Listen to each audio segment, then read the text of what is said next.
मीडियात तेच सांगितलं, इकडे यायचं नाही. रात्री पण सांगितलं, आपल्याकडे चोरून लपून काय नसतं. तुम्हाला काय समाजाच्या विरोधात बोंबलायचं, तुम्ही तिकडे राहूनच बोंबलू शकता, काही अडचण नाही. तुम्हाला मराठ्यांचे लेकराच्या अन्नात माती कालणारे, विष कालणारे ओबीसींचे काही लोक लागतायत, तर इकडं मराठ्यात काय आहे? मग ते कोण कोण असतील ते सगळेच या काला म्हणत नाही. आणि मी ओळखीत नाही अर्ध्याला तरी म्हणतात आम्ही यावं सांगितलं होतं, आम्ही त्यावं सांगितलं होतं, आणि आमचं ऐकलंच नाही. आता तुम्हाला ओळखीतच नाही. मी आत्ता मला कळायला लागलं हे अभ्यासक आहेत म्हणून.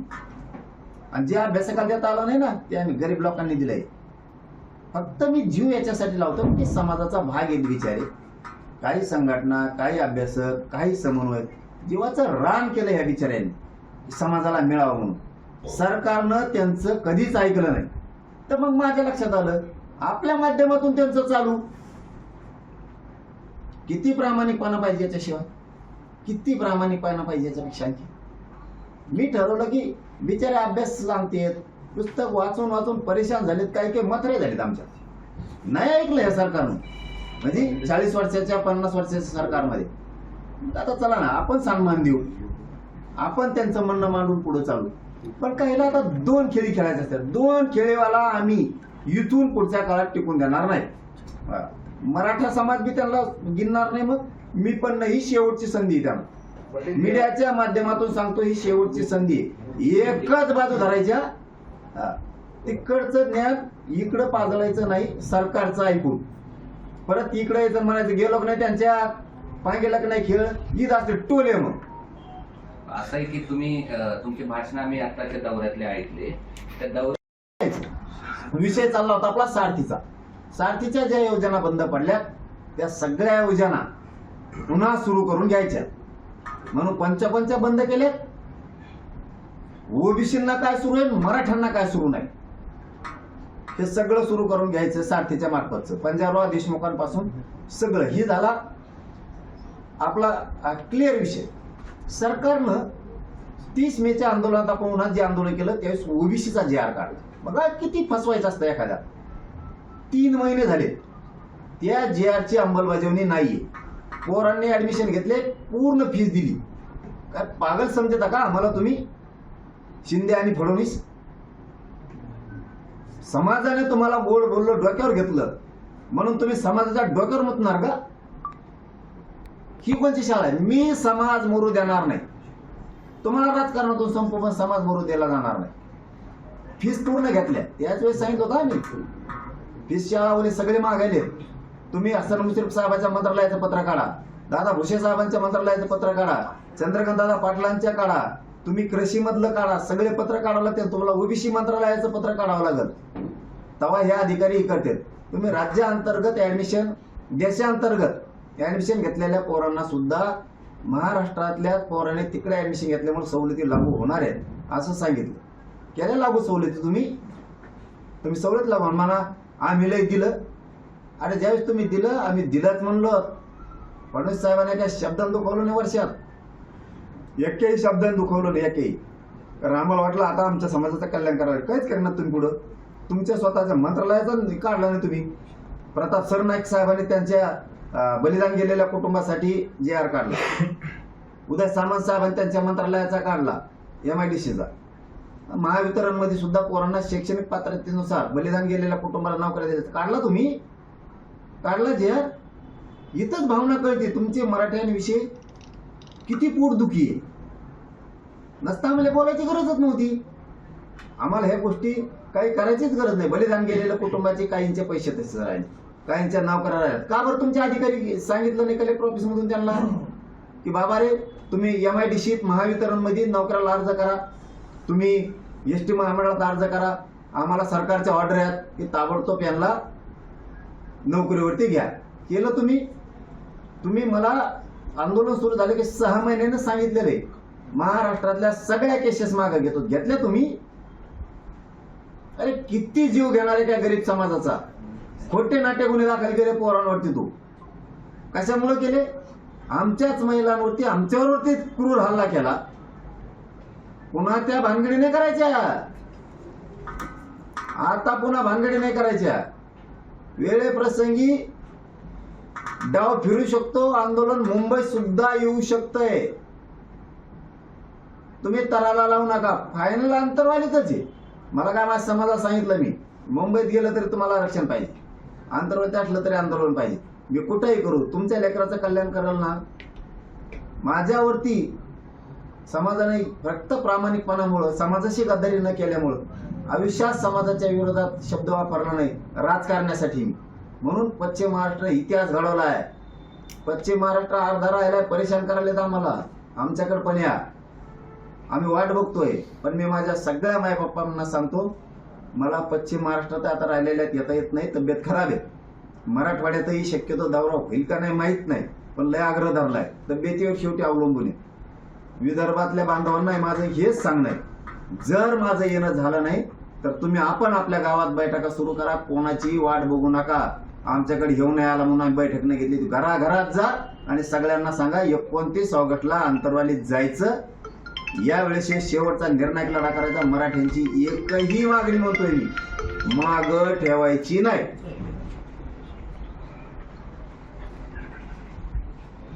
त्याचं सगळं खापर तुम्ही अभ्यासकावरच फोडलं. हो हो म्हणतेत, हो हो म्हणतेत आणि नंतर काय असं करतेत. मग आज अभ्यासक कसं येतील असं जर तुम्ही त्यांच्यावर खापर फोडत असाल तर? आणि मग नाही म्हणत नाहीत कसे राहिला. तुम्ही नाहीत का साक्षी? मी सगळे साक्षीदार. मी का खोटं बोलतो? मीडियाच्या समोर विचारतो मी कवावी सोडू का उपोषण. ते काय आहे, तुम्ही कंदुरी बघितलेली की बोकडाची? बोकडाची कंदुरी हे काय करते बघा, ते कापेनारा हे असतो खाटी, तो काय म्हणतो, पाणी पाहिजे तो बोकडाला आणि म्हणतो कापू का. आता जेने चालिलंय बोकड कापायला, ते म्हणतो हा कापेव ना पटकून. पाप कोणाला, जो कापेवर मानला त्याला. कापणारा काही टेन्शन आहे का? तसं मी यांना विचारतो राव दरबारींना, येईन केलं मग बकरा बळी हेच सांगत येत. हा लई छान हो, 5,000 होणे नाही. तेच म्हणते तरी विश्वास ठेवता तुम्ही. मला गरीबाचं कल्याण करायचंय. करा बाबा काहीतरी, पण विश्वासानं करा समाजाच्या. तुम्ही नेत्याकडे बी जाणार आणि इकडे बी येणार, तर नेतेच ऐकून तुम्ही इकडे मग दूषित वातावरण होतं. तसं होतंय. मग करा गर्दीत. मी प्रत्येक वेळेस विचारलं, आता विचारलं ह्या टायमाला सुद्धा, की SOP अमकं तमकं बरोबर आहे का? एकदम बेस्ट आहे म्हणे. म्हणलं तुम्ही उपोषण सोडल्यावर माग उद्या मीडियाचं पुन्हा काढा. म्हणलं उपोषण सोडल्यावर पुन्हा 7-8 दिवसांनी तुम्ही उलटच म्हणता बरं का. त्याच्यापेक्षा मी सोडितच नाही. नाही म्हणले लय बेस्ट आहे. 1.5 घंटा चर्चा केली म्हणले आलेल्या शिष्टमंडळाची. काहीच हरकत नाही. याच्या अगोदरचं सांगतो आपण. ते झालं. मुंबईत JR घेऊन आलो. हेच हॉस्पिटल आहे. इथं आल्याच्या नंतर 6 दिवस मला काही सुधारलंच नाही. 7व्या-8व्या दिवशी 7-8 जण आले अभ्यास. XYZ आले म्हणले, म्हणलं मी विखे पाटला तिथं बोललेलो, JR सुधारित करायची वेळ आली तर करावं लागल. म्हणले ओके करणार. मग 7-8 जण अभ्यासक आले की ते भेटायला आले. पण मी बोलता बोलता म्हणलं बाबा JR व्यवस्थित आहे का बघा, काही दुरुस्त्या करायच्या असल्या सुधारणा करू. ते काय म्हणतात मला, हो आम्ही त्यासाठी चालतो. आता काय करायचं, आमच्याकडे मोठा सनदी अधिकारी, मोठा, आणि त्यांनी JR पण काढलेले मंत्रालयात याच्या अगोदर, आणि विभाग आयुक्त पण होते. आणि मला काय हरकत नाही ना. माझा तुमच्यावरती विश्वास नाही असं नाही. तुम्हाला जी बदल करायचं ती करा, काही म्हणणं नाही माझं. सुधारित करून घेऊ आपण. जावा मग म्हणलं जा. गेले सनदी अधिकारी 10-10:30 गेले सकाळी. मला वाटतं 7:45च्या टायमाला संध्याकाळी माघारी आहे. ते म्हणले साहेब, म्हणले असा JR होणं नाही, मराठ्यांचं आयुष्याचं कल्याण झालं. छान. म्हणलं मग ठेवायचा का? आणि बोलायचंच नाही शब्द. माझं साक्षीदार आहे का तेच अभ्यासक 6 त्यातली. आता तेच म्हणते यावं झालं आणि त्यावं झालं. सनदी अधिकारी तुमचा इथं आल्यावर मला नाव सांगितलं, जोच तर नाही सांगितलं. प्रश्न तोच आहे ना, की तुम्ही सगळ्या अभ्यासकांना बोलवता आणि परत त्यांच्यावरच खापर फोडवता. आता येतील का? आमचं म्हणणं हे आहे की अभ्यासक येतील मी का? फोडीतो आणि का? याला दुसरा दोन प्रश्न असा आहे की आता आलेले अभ्यासक वेगळे असते तर सोडायच्या वेळेला आलेले अभ्यासक वेगळे असते. आता मी तरी काय करू, ते तर घरी जाऊन झोपते. बायकोचा फोन आला, पोरगा शाळा सोडायचं होतं, बोचाचा वासन घ्यायचा होता, आणि मग काय तर राव, हा, मग मी मारतो झकीकडे, उपोषणाला बसतो, रक्त जाळीतो, जीव जाळीतो, आणि टायमाला ती कुठेतरी निघून गेले असते. फीस भरायची, नामकाच करायचं, यावंच नेऊन सोडायचं, आणि त्याचं दुखत होतं म्हणून दवाखान्यातच गेलतो. आणि मग मला युस्तर थांबलेत नाही, आता तुला युस्तर थांबायचं का आता कोणा? मग हे असलंय. खरं बोललं की सख्या आईला राग येतो तसं खेळी आता येऊ. तुम्ही नाहीत करावं साक्षीदार, तुम्हाला जोरून काय करतो राव मी माझ्या गरीबाच्या कल्याणासाठी लढतो. आता हे वारंवार बदलले, त्याला मी काय करू? काय अभ्यासकाच सांगितलं मी तुम्हाला, जीव चालला राव त्यांचा. शपथ सांगतो, जीव चालला अक्षरशः समाजाला मिळावं. काही समन्वयकांनी उभा हयात वायाला घात की आपल्या समाजाच्याच लेकराचं कल्याण करायचं. कित्येक तरी संघटना आहेत आमच्यात की उभ्या हयात रस्त्यावर आहेत समाजाला मिळावं. पाटील, एक चर्चा यावेळेस अशी आहे, देवेंद्र फडणवीसचं टार्गेट तुमची नेहमीच राहिलेले आहे. मात्र यंदा लिस्ट वाढलेली आहे. एकनाथ शिंदे झालेले, आता संजय शिरसाट झाले, आणि खास करून बावनकुळेंबाबत तुम्ही खूप पर्सनल लेवलवर जाऊन टीका करतायत, अशा पद्धतीचं बोललं जातं. त्यांनी पर्सनल वाटोळ केला आमचा समाज, म्हणून पर्सनलवर जाणार. त्या माणसाबद्दल ते शब्द आहेत माझे. या माणसाला जर फोन लावला तर 4 मिनिटं सुद्धा लागून देत नाही समोरच्याचं काम करायला. शक्तीपीठ महामार्गात त्याचा अनुभव आहे मग, म्हणून बोललो. तोच माणूस पर्सनल वाटोळ करायला लागला आमच्या जातीचं.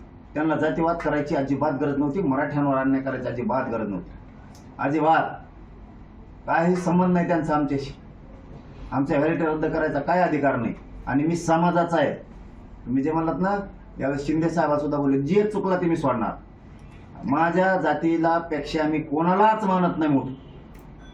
ते भलं जी किंमत मोजायची आहे ती वेळी यांनी लयच समाजाला बोलल्यामुळं, फडणवीसांना आणि शिंदेंना बोलल्यामुळे यांना लयच लागला असेल.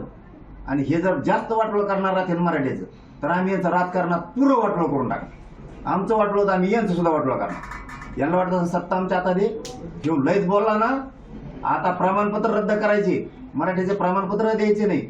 ही जर खुन्नस तुम्ही धरली की आम्ही खुन्नस धरली, तुमचा एक बी नाही होऊन द्यायचा. भले मग ते दुसरे ओबीसीचे कुणाचे आले तरी चालते. मग ते पण तुम्ही दोघं बी ध्यानात ठेवा. ते तुम्ही आतापर्यंत अनेक GR काढून आले. आज संभाजीनगरमध्ये जे उपोषणाला बसले त्यांचं एक आंदोलन आहे. आतापर्यंत जे GR मिळाले त्याची ती होळी करणार आहे आणि आमची कशी फसवणूक झाली असा आरोप आहे. चला पुढे घ्या. तुमच्या आंदोलनानंतर अनेक ओबीसी संघटनाही आंदोलन करण्याच्या ह्याच्यात आहे, घोषणा झाल्या आंदोलनाची. त्याबाबत काय झालं? ओबीसी पण आंदोलन करणार आहे तुमच्या आंदोलनाला. त्यांना काय धंदा आहे? नेते ओबीसी नाही, ओबीसी नाही. हा नेते, हा फक्त नेते, ओबीसी नाही. बिचारा आम्ही बळच कधी धनगरांना दुखवलेलं नाही. लेकरं गरिबांचे कल्याण झालं पाहिजे ना. मायक्रो ओबीसीला दुखवलं ना, बंजारा समाजाला दुखवलं ना, आदिवासी समाजाला दुखवलं ना, आम्ही कुठल्याच समाजाला दुखवलंय कोणाला. यांना यांच्या राजकीय पोळ्या ओबीसीच्या जीवावर भाजायच्या. हेच आंदोलन जर धनगर समाजाला एसटी आरक्षण मिळवण्यासाठी जर केलं असतं ना, आज गरिबांच्या लेकरांचं आयुष्याचं कल्याण झालं असतं. तिथं ताकद लावा. ही इकडे ताकद लावून तुमचा काही उपयोग नाही. मी पुरी ताकद तुमची व्हायला घालणार आहे. असा एक वर्ग आहे ग्रामीण महाराष्ट्रात ओबीसी मध्ये. गरीब लेकरांच्या मराठ्यांच्या जर नोंदी सापडल्या असल्या तर गरिबांच्या मराठ्यांच्या लेकराचं कल्याण झालं पाहिजे. इतकी साफ नियत आजही ग्रामीण भागातल्या ओबीसी मध्ये, आज पण एकदम साफ नियती त्यांची. अजिबात मराठ्यांच्या विरोधात नाही जायचं. गरिबांचे लेकर आहेत, कल्याण होऊ द्या. आपल्या लेकराचं कल्याण झालं ना तसं त्यांचंही होऊ द्या. त्यांच्या नोंदी सापडल्या. मुद्दाम मोगम इकत भांडण घ्यायचं नाही, मराठ्यांना विरोध करायचा नाही. इतका स्वच्छ आणि प्रामाणिक आजही गावखेड्यात ग्रामीण महाराष्ट्रात ओबीसी समाज आहे. आजही आम्ही दोघं एकमेकात हसतोय खेळतोय. हे सत्य आहे. आता काय नेते आणि ते बी काय ओबीसीच नाही, ठराविक जातीचे.